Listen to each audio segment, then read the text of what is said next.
and today we will be solving some of the linear equations and linear inequalities questions. So, well, they're very easy, and I really think you guys will be able to make it. So, without any further ado, let's start.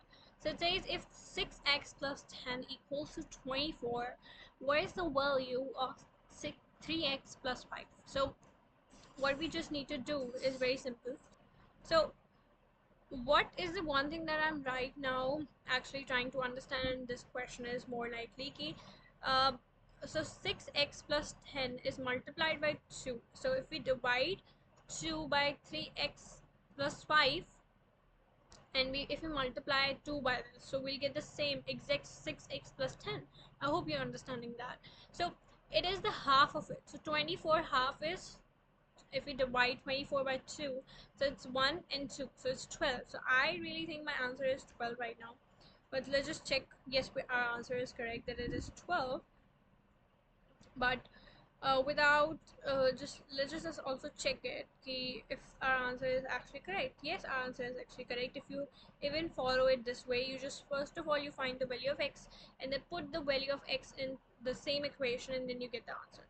Then it says 2x, this one, minus 9 2x. This is the question which says 2 3x plus 1 minus 9 minus 2x equals to 25. So you need to find the value of x.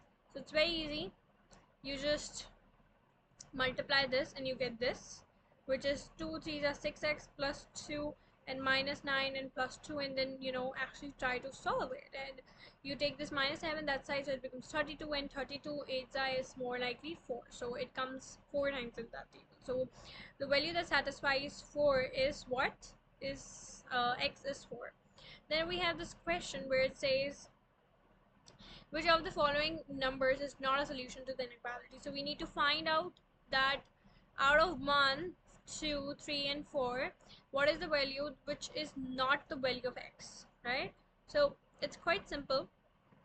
What we just need to do is just solve this, and we just need to take this minus 3x to that side, so it becomes plus 3x and it becomes 14, and then minus 3x plus to that side, so it becomes minus 3x, and then we eventually take this x in the 4 side, which becomes 7 upon 2.